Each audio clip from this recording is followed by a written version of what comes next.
If no fast mail is affixed and postal ballot, దాన్ని consider చేయమన్నాం. If the officer did not put the designation stamp after signing the declaration form. ఇవి మేము అడిగినాయి. నువ్వేం చెప్తున్నావు? ఆ కవర్లో 13Bలో ఆయన సంతకం లేకపోయినా, ఎలక్టర్ సంతకం లేకపోయినా రిజెక్ట్ చేయమనుంది కాబట్టి నువ్వు ఇచ్చిన సర్క్యులర్ తప్పు అంటాడు. పైగా దీని మీద ఇవాళ సోషల్ మీడియాలో ట్రోలింగ్. కోర్టుకి వెళ్తాం, వెళ్ళండి కోర్టుకి. కోర్టు అంటే మీ గౌరవం ఎక్కడ ఏడ్చింది? 400 కేసులు ఉన్నాయి, కంటెంప్ట్ కేసులు మీ మీద. అవి క్లియర్ చేసుకోండి ఫస్ట్. అంటే వాళ్ళ పోస్టల్ బ్యాలెట్స్లో మీకు స్పష్టంగా ఎంప్లాయీస్ అందరూ మీకు అగెనిస్ట్గా వేసారు కాబట్టి 4,97,000లో 1%, 2% ఇన్వాలిడ్ ఓట్లు ఉంటే మిగతా ఓట్లో 90% వైసీపీకి అగెనిస్ట్గా పడ్డాయి కాబట్టి సాధ్యమైనంత వరకు పోస్టల్ బ్యాలెట్స్ని తగ్గించే విధి విధానాల్లో ఇది ఒక అంశంగా తీసుకుని దీన్ని అలవాటు చేస్తున్నారు తప్ప తల్లో మెదడున్నాడు ఎవడు ఈ కాగితం ఇవ్వడు. తెలుగుదేశం ఏమడిగింది? నువ్వు దేని గురించి మాట్లాడుతున్నావు? దీని మీద ఎలక్షన్ కమిషన్ మీద నువ్వేదో పెద్ద ఎలక్షన్ కమిషన్కి వైరస్ పెట్టిందంటే టీడీపీకి. ఆంధ్రప్రదేశ్కి నువ్వు క్యాన్సర్ అయితే మేము ఎలక్షన్ కమిషన్కి virus can be removed, but క్యాన్సర్ని క్యూర్ చేయటం లేదు. అందుకే రేపు 4వ తారీఖు క్యాన్సర్ క్యూర్ చేసే వ్యాక్సిన్ రాబోతుంది. అది మీకు ముందుగా తెలిసింది కాబట్టి ఈ అల్లరి, ఈ గొడవ. ఎవడన్నా మీ లాయర్లు అడగండి, మేము ఇచ్చిన కాగితం ఏంటి? ఒకవేళ మేము ఇచ్చిన రిప్రజెంటేషన్ మీ దగ్గర లేకపోతే మీరు సంతకం పెట్టిన 6 ఎవరు?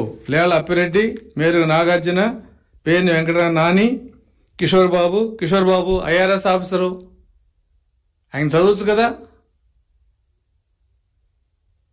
మద్దాల్ గిరిధర్, నారాయణమూర్తి గారు. మీ 6 మేము కాపీ పంపిస్తాం, చదువుకోండి. మేము అడిగింది ఏంటి, ఎలక్షన్ కమిషన్ ఇచ్చింది ఏంటి, మీరు పెట్టిన కాగితం ఏంటి? ఇదేదో మీరు అల్లరి చేయటానికి, మీ బలహీనతను బయటపెట్టుకోవడానికి ఇచ్చిన అల్లరి తప్ప దీంట్లో సబ్జెక్ట్ లేదు. మీరు కోర్టు కాదు, సుప్రీంకోర్టు కూడా వెళ్తారు.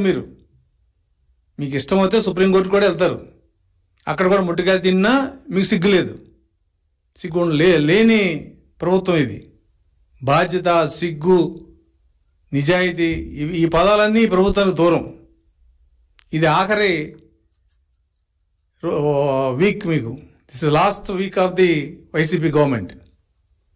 కాబట్టి దీన్ని భరించలేక ఏదో రకంగా తెలుగుదేశాన్ని అల్లరి చేయాలని చెప్పి ఈ రకమైన వ్యాఖ్యలు చేయటం, ఈ రకమైన రిప్రజెంటేషన్ ఇవ్వటం. మేము 750 కాగితాలు ఇచ్చాం ఎలక్షన్ కమిషన్కి, మీకు తెలియదేమో. ఇస్తే మాకు 2 క్లారిఫికేషన్లు తిరుగు టపాలో ఇచ్చాడు. ఒకటి ఎలక్షన్ ఏజెంట్ల మీద. మీరు ఆర్ఓలు చెప్పి ఎలక్షన్ ఏజెంట్లని లిస్టు ముందు తెప్పించుకుని పోలీస్ వెరిఫికేషన్ కావాలని చెప్పి రాజానగరం ఆర్ఓ ఇచ్చాడు. అది రూల్ ఎక్కడా లేదు. కానీ వైసీపీ నాయకత్వం అంతా కూడా దాని మీద ఇన్సిస్ట్ చేస్తుంది ప్రతి ఆర్ఓని. రూల్ ఏముంది? 3 రోజుల ముందే కౌంటింగ్ ఏజెంట్లకి లిస్ట్ 3 రోజుల ముందు మాత్రమే ఇవ్వాలి, అది కూడా ఆర్ఓకి. పోలింగ్ ఏజెంట్లకు పోతే పోలింగ్ రోజునే ఆ చీఫ్ ఏజెంట్ పోలింగ్ క్యాండిడేట్ సంతకం పెట్టి ఆ ఫోటో ఉన్న కాగితం తీసుకెళ్ళి ఆయనకి ఇస్తే ఆయన యాక్సెప్ట్ చేయాలి ప్రిసైడింగ్ ఆఫీసర్. అది సర్క్యులర్ ఇచ్చిన తర్వాత ప్రతి వాడికి ఇబ్బంది అయింది. ఎందుకని? వాళ్ళ కంట్రోల్ పోయింది. లేకపోతే పోలీస్ స్టేషన్కి తీసుకెళ్ళి టీడీపీ కార్యకర్తలని వాళ్ళు ఇష్టం వచ్చిన హెరాస్ చేసిన సందర్భాలు ఎన్నో ఉన్నాయి. మొన్న అనంతపూర్లో దివాకర్ రెడ్డి గారి దాంట్లో 800 మంది మీద కేసు పెట్టి అండ్ అదర్స్ అన్నారు. అంటే నువ్వు ఎవడన్నా ఒక ఏజెంట్ పేరు చెప్తే ఆ అదర్స్ వాడిని పేరు పెడతాం, వాడిని డిస్క్వాలిఫై చేయాలనే ఆలోచనతో ఒక దుర్మార్గమైన ఆలోచన చేశారు. దాన్ని ఎలక్షన్ కమిషన్ కూడా అడ్డుకట్ట వేసింది. సో ఈ ఇబ్బందులు వాళ్ళకు ఉన్నాయి కాబట్టి, వాళ్ళ ప్లానింగ్ దెబ్బతింది కాబట్టి ఉక్రోషంతో ఇవాళ ఎలక్షన్ కమిషన్ మీద అపవాదం వేయడం జరుగుతుంది. ఆ లెక్క వస్తే ఎలక్షన్ కమిషన్ మీద మేము వేయాలి అపవాదం ఏదైనా ఉంటే. మేము 750 రిప్రజెంటేషన్ ఇచ్చాం, మాకు ఇచ్చింది 2 క్లారిఫికేషన్లు. ఎంతోమంది ట్రాన్స్ఫర్ చేయమని అడిగాం, including this bloody chief secretary. ఇవ్వలేదు కదా. కాబట్టి వైరస్ పట్టింది, నేను చెప్తున్నాను, ఎస్ తెలుగుదేశం వైరస్తే, నువ్వు క్యాన్సర్ రాష్ట్రానికి.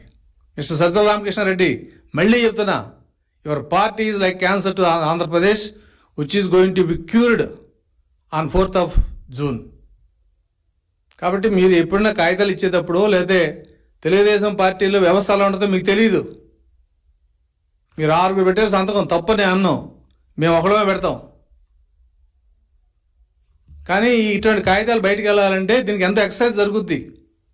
రూల్ పొజిషన్ చూసుకుంటాం, డిస్కస్ చేస్తాం లీగల్ టీంతో, అప్పుడు కాగితం ఇస్తాం. అంతేకాని మీలాగా ఏదో కాగితం ఇచ్చి అలా చేసే పద్ధతి తెలుగుదేశం పార్టీలో ఉండదు.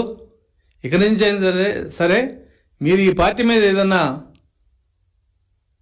కామెంట్ చేయాలన్నా, ఈ పార్టీలో జరిగిన అంశాల మీద మీరు తప్పటాలను కూడా 1కి 2 సార్లు చెక్ చేసుకోమని చెప్పి నేను మనవి చేస్తూ, మీరు హైకోర్టుకు కాదు, సుప్రీంకోర్టుకు కాదు, ప్రజాకోర్టులో ఎలాగ మీరు ఓడిపోయారు, అక్కడ ఓడిపోతారు.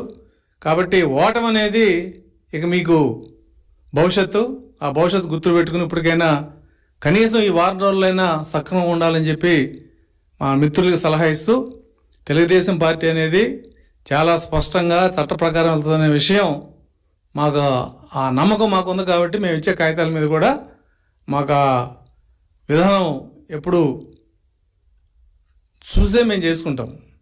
అంటే మేము మీ ఉడత ఊపులకి ఏం భయపడే పరిస్థితి లేదు. మీరు చేయగలిగింది, చేతైంది చేసుకోమని చెప్పి వాళ్ళకి చెబుతూ, దయచేసి తెలుగుదేశం మీద మటుకి మీ నోటికి వచ్చినట్టు మాట్లాడితే మరి నష్టం మీకే తప్ప మాకు తెలియదనే విషయాన్ని నేను పార్టీ తరఫున తెలియజేస్తూ, ఇటువంటి పిచ్చి రాతలు, పిచ్చి వ్యాఖ్యలు భవిష్యత్తులో మానేయాలని చెప్పి కోరుకుంటున్నాను.